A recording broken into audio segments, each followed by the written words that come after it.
if you were like a Jeffrey before, you need to kind of like feel some resentment towards your former self. Like, I don't know if it's healthy, but like, what do you think? You need to feel bad about your former self to show that you've changed enough?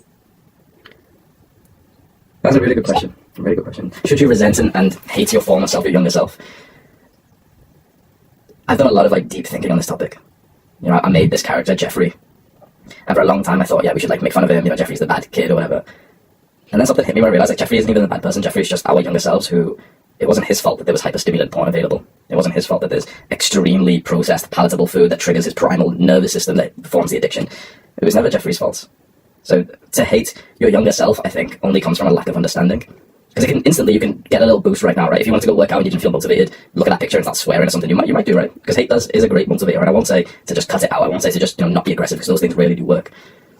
But maybe you're aiming it at the wrong person. Maybe it's not your younger self who was simply just a kid who listened to the authority figure, the doctor, the psychologist who told you the wrong things. Maybe it's not the kid who was in the wrong, who you should hate, who you should feel for aggression. Maybe it's the other people. Maybe it is the people who made the shit food. Maybe it's the doctors who put you on this treatment that hurt you. The porn companies, the OnlyFans girls. Was it you, 12-year-old boy who didn't really know what was going on with him, who just simply wanted help, or was it the adults who knew what they were doing? Isn't that like pushing the responsibility off yourself? Certainly not. You're still going to take responsibility 100%. We have to. Yeah. But if you're going to use hate as a motivator, you turn it inwards and you start, yeah, sure, you can go and do some push-ups right now. Nice. But you start to like feel dark inside, but you turn it outwards. You still get that ability to, you know, burst into some push-ups right now and go fast right now, but it's directed, in my opinion, in a more healthy way. And you know, the most enlightened person will say that we should hate no one and we should just let go and stuff. I'm not there yet. I still get a huge benefit from using hate and aggression towards other people, not on them. I don't hurt people. But certainly I've got some dark thoughts about some motherfuckers. You know, that's like, I'm hitting a PR thinking about a few people, right? Of course I am. And it works. And having been someone who I've kind of hated myself and I saw myself as less, I find that actually you make more progress the more you love and accept yourself. Because if there's going to be one guy who looks after you, it's not even your brother, your father, or me, or anyone else, it's yourself. If you can't be your own best friend, if you, like, you know, all you'll have is your mind. If I want you to imagine the situation, kind of like Andrew Tate, you can have all the money, all the women and everything, but someone can put you in a cell. Someone can take everything away from you. Every one of your family members can die. Your country can go into a war. There's only one thing that you have total control over, which is your mind.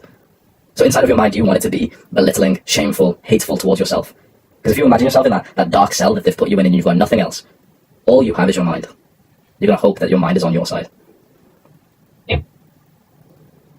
I can see that. So, how do you take responsibility for your bad actions without putting hate towards yourself for taking them? Like, I take full responsibility for taking the antidepressants, and I feel a little bit of hate towards my younger self for doing that to me. He sacrificed the later for now. So I would still take responsibility, but not end up hating myself. You said your younger self set you up for a worse life. How? He did a lot of bad habits that like impacted me later, like right now that I have to make up for by being 100% productive, right? So he sacrificed like the instant gratification for a worse later. So I would still take responsibility for doing the instant gratification before without feeling hate towards my younger self. Like, your younger self wasn't very productive. Why wasn't he? Would it have been easy for him to be productive and disciplined, or did he have a lot of shit going on? It would have been quite hard. Also because he didn't like know it was a thing. Everyone around him was going to school and then after that going on 10 video games, right? He didn't like know it was a thing that he would start a business at like 12, 13, or 14. Can you really blame him? What? Can you really blame him? No, I can't.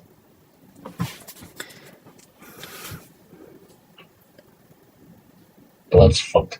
And there was no light at the end of the tunnel, it was just tunnel. If you can understand.